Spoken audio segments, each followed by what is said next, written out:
ಚಿತ್ತ ನಕ್ಷತ್ರ ಧ್ರುವಯೋಗ ಭದ್ರಕರ. ಅಸ್ಮದ್ಗುರುಭ್ಯೋ ನಮಃ. ಹರಿ ಓಂ. ಯಶ್ಚಂದಸಾಂ ವೃಷಭೋ ವಿಶ್ವರೂಪಃ ಛಂದೋಭ್ಯೋದ್ಯಮೃತಾತ್ ಸಂಭವೋವ ಸಮೇಂದ್ರೋ ಮೇಧಯಾ ಶೃಣೋತು. ಅಮೃತಸ್ಯ ದೇವಧಾರಣೋ ಭೂಯಾಸಂ ಶರೀರಂ ಮೇ ವಿಚರ್ಷಣಂ ಜಿಹ್ವಾ ಮೇ ಮಧುಮತ್ತಮಾ ಕರ್ಣಾಭ್ಯಾಂ ಭೂರಿದಿಶ್ರುವಂ ಬ್ರಹ್ಮಣ ಕೋಶೋಸಿ ಮೇಧಯಾ ವಿಹಿರಃ ಶ್ರುತಂ ಮೇ ಗೋಪಾಯ. ರಂಗರಾಜನ್ ಹೇಳಿ ಮಾಮ. ಇದ್ರದ್ದು ಆಯ್ತಾ? ಜೆರಾಕ್ಸ್ ಮಾಡ್ಕೊಂಡಿದ್ದೀವೋ? ನಿಮ್ ಕೊಟ್ಟಿದ್ ನೋಟ್ಸ್ ಅಲ್ವಾ? ಹಾ, ನೋಟ್ಸು ಮತ್ತೆ ಅದು ಪುಸ್ತಕ ಕೊಟ್ಟಿದ್ದೀನಿ. ಸ್ವಲ್ಪ ಟೈಮ್ ತಗೊಳುತ್ತೆ ಹಳೇದಿರೋದ್ರಿಂದ ಅಂತ ಹೇಳಿದ್ರು ಅವರು. ಇನ್ನೊಂದು 1 week 10 days ಅಲ್ಲಿ ನನಗೆ ಬಂದ್ಬಿಡುತ್ತೆ. ಸಿಗ್ಬೋದಾ? ಸರಿ. ಏನು ಅಂದ್ರೆ ಈ ಕಾಪೀಸ್ ಬೇಕು ಅಂದ್ರೆ ಹೇಳಿದ್ರೆ ಇದು ಹಾರ್ಡ್ ಕಾಪಿನೂ ಮಾಡಿಸ್ಬಿಡ್ಬೋದು. ತೆಲುಗುನಲ್ಲಿದೆ. ಯಾರಿಗಾದ್ರೂ ಬೇಕು ಅಂದ್ರೆ ಅದನ್ನ ಇದು ಮಾಡ್ಬೋದು, ಪ್ರಿಂಟ್ ಮಾಡಿಸಿ ಬೈಂಡ್ ಮಾಡಿ ಕೊಡ್ತಾರೆ. ತೆಲುಗು ಇದ್ರದ್ದು ಎಲ್ಲರಿಗೂ ಕೇಳಿಸ್ತಾ ಇದೆಯಲ್ಲ? ಏನು ಗೊತ್ತಾ, 16 ಸಹಸ್ರನಾಮಗಳಿದೆ. ಬೇರೆ ಬೇರೆ ಪುರಾಣಗಳ ಉಲ್ಲೇಖದ್ದು. ಬ್ರಹ್ಮಾಂಡ ಪುರಾಣ, ಬ್ರಹ್ಮ ವೈವರ್ತ ಪುರಾಣ, ಆಮೇಲೆ ಸ್ಕಂದ ಪುರಾಣ, ಇವುಗಳಲ್ಲೆಲ್ಲ ಈಗ ವಾಮನ ಸಹಸ್ರನಾಮ, ಹಾಗೆ ಎಲ್ಲ ಬೇರೆ ಬೇರೆ ಗೋಪಾಲ ಸಹಸ್ರನಾಮ, ಶ್ರೀಕೃಷ್ಣ ಸಹಸ್ರನಾಮ, ವಾಸುದೇವ ಸಹಸ್ರನಾಮ, ರಾಮ ಸಹಸ್ರನಾಮ, ನರಸಿಂಹ ಸಹಸ್ರನಾಮ, ಹೀಗೆಲ್ಲ ಸಹಸ್ರನಾಮಗಳು. ಈ ಯಾವ ಜಯಂತಿಗಳು ಬಂತು ಆ ಸಂದರ್ಭದಲ್ಲಿ ಆ ಸಹಸ್ರನಾಮಗಳನ್ನ ಪಾರಾಯಣ ಮಾಡೋದು ಬಹಳ ಶ್ರೇಷ್ಠ. ಈಗ ನನ್ನ ಹತ್ರ ಬಹಳ ಹಳೆ ಪುಸ್ತಕ ಆಯ್ತು, ಅದು 100-200 ವರ್ಷದ ಹಿಂದಿನ ಪುಸ್ತಕ, ತೆಲುಗು ಸ್ಕ್ರಿಪ್ಟ್ ಅದು. ಅದನ್ನ ಅವರು ರಂಗರಾಜ್ ಅಂತ ತಗೊಂಡು ಏನ್ ಮಾಡ್ತಾರೆ, ಯಾರಿಗಾರು ಕಾಪೀಸ್ ಬೇಕಿದ್ರೆ ಹೇಳಿ, ಅವ್ರಿಗೆ ಜೆರಾಕ್ಸ್ ಮಾಡ್ಬಿಟ್ಟು ಬೈಂಡ್ ಮಾಡಿ ಕೊಡ್ತಾರೆ. ಅದೇನ್ ಕಾಸ್ಟ್ ಇದೆಯೋ ನೀವು ಆಮೇಲೆ ಇದ್ ಮಾಡ್ಬೋದು. ಸೊ ಅದು ಇನ್ನೊಂದು ರೆಡಿ ಆಗಿದೆ. ಇನ್ನೊಂದೇ ನನ್ನ ಹತ್ರ ಇದೆ, ಅದು ಜೆರಾಕ್ಸ್ ಎಲ್ಲ ರೆಡಿ ಆಗಿದೆ. ಅದು ಆ ಕಡೆ ಬಂದಾಗ ತಗೊಂಡ್ಬರ್ತೀನಿ. ನಾನು ಇವತ್ತು ಬಾಂಬೆ ಹೋಗ್ತಾ ಇದ್ದೀನಿ. ನಾನು 3 ದಿನ ಆಗುತ್ತೆ. ನೆಕ್ಸ್ಟ್ ಸ್ಯಾಟರ್ಡೆ ಸಂಡೇನಲ್ಲಿ ನಾನು ತಂದು ಅಷ್ಟರೊಳಗೆ ಇದಾಗುತ್ತೆ ಅಂತ ಕೇಳ್ತೀನಿ ಅವ್ರನ್ನ. ನಾನು ಒಂದಷ್ಟೆಲ್ಲ ಸಮಯ ಸ್ವಲ್ಪ ಮಧ್ಯದಲ್ಲಿ ಅಡ್ಜಸ್ಟ್ ಮಾಡ್ಕೊಂಡು ಇದಕ್ಕೆ ಅಂತ ಈ ನಾಲಾಯರದಲ್ಲಿ ಒಬ್ಬೊಬ್ಬ ಆಚಾರ್ಯ ಅವತಾರಗಳು ಬಂದಾಗ ಅದ್ರದ್ದೆಲ್ಲ ಒಂದ್ ಸ್ವಲ್ಪ ಇದು ಮಾಡೋಣ. ಈ ಪ್ರಪಂಚ ಒಂದಷ್ಟು ಮಾಡಿ ಇಟ್ಟಿದ್ದಾರೆ ಅವರು.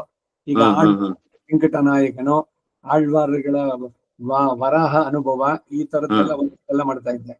ಈ ಸ್ಕ್ರಿಪ್ಟ್ ನಿಮಗ್ ಕೊಟ್ಟಿದ್ನಲ್ಲ, ಏನೋ ಬರ್ದಿದ್ ನೋಟ್ಸು, ಅದನ್ನ ತಗೊಂಡು ಈ ಸಚ್ಚರಿತೆ ರಕ್ಷೆನಲ್ಲಿ ಭಗವನ್ ನಿವೇದಿತ ಅಧಿಕಾರಕ್ಕೆ ಒಂಚೂರು ನೋಟ್ ಮಾಡಿದ್ದೇನೆ. ಅದಕ್ಕೆ ಆ ಒರಿಜಿನಲ್ ಇದು ಸಂಸ್ಕೃತದಲ್ಲಿ ಇರುವುದನ್ನ ಇಟ್ಕೊಂಡು ಬರೆದು ಅದಕ್ಕೆ ಕನ್ನಡದ ಒಂದ್ಸಲಿ ಬರೆಯೋಣ ಅಂತ ಇದೆ. 2 ಏನೋ ಭಗವಂತ ನಿಮಗೆ ಒಂದು ಸ್ಕ್ಯಾನ್ ಮಾಡಿ ಕಳಿಸಿದ್ದೆ.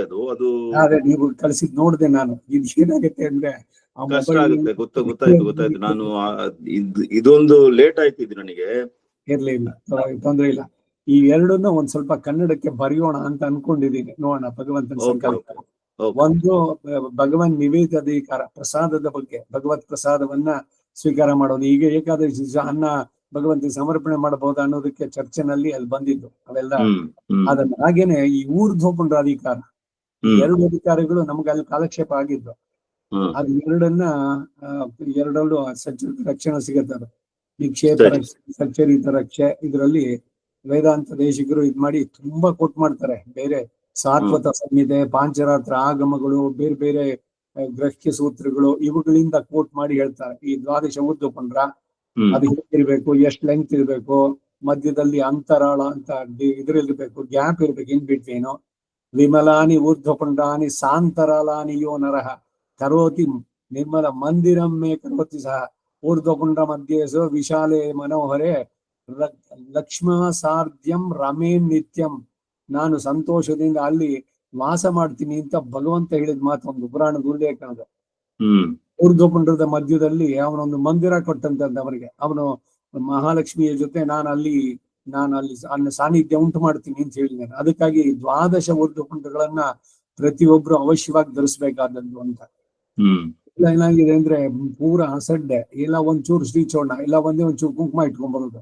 ಬರೀ ಹಣೆಯಲ್ಲಿ ಯಾವ ಕೆಲಸನೂ ಮಾಡ್ಬಾರ್ದು. ನಿಮ್ ಮನೆಯಲ್ಲಿ ನೀವೇ ಮಾಡಿದ್ರು ಕೂಡ ಊರ್ಧ್ವಪುಂಡ್ರ ಇಲ್ಲದೆ ಏನು ಕೆಲಸ ಮಾಡೋ ಹಾಗಿಲ್ಲ. Basic necessity. ಹಾಗೆ ಅದನ್ನ ಬಹಳ ಚೆನ್ನಾಗಿ ಹೇಳಿದ್ದಾರೆ ವೇದಾಂತ ದೇಶಿಕರು. ಸೊ ಈ ಚರ್ಚೆ ಅದು ಇದಕ್ಕೆಲ್ಲ ಹೆಚ್ಚಿಗೆ ಹೋಗಲ್ಲ ನಾನು. ಕಂಟ್ರೋಲ್ ಡಿಸೀಸ್ ಇಲ್ಲ, ನಾನು ನಿಮಗೆ ಅದು ಶುಕ್ರವಾರ ಶನಿವಾರ ಒಳಗೆ ನಾನು ತಲುಪಿಸ್ಬಿಡ್ತೀನಿ. ಮಾಡೋಣ. ಸೊ ಇದು ಏನಾದ್ರು ಆಸಕ್ತರಿಗೆ ಉಪಯೋಗ ಆಗ್ಬೋದು ಅಂತ. ಮತ್ತೆ ನಮಗೆ ಈಗ ಬೇರೆ ಎಲ್ರಿಗಿಂತ ಬಿಡಿ, ನಾವ್ ಇನ್ನೇನು ಯಾರನ್ನ ಉದ್ಧಾರ ಮಾಡೋದಲ್ಲ, ನಮಗಳಿಗೆ ಉಪಯೋಗ ಆಗುತ್ತೆ. ಇನ್ನೊಂದ್ ಸ್ವಲ್ಪ ಕ್ಲಾರಿಟಿ ಆಗುತ್ತೆ ಯಾವಾಗ್ಲೂ ಕಾಲಕ್ಷೇಪ. ಇವತ್ತಿನ ಕ್ಲಾಸ್ ಆರಂಭ ಮಾಡೋಣ.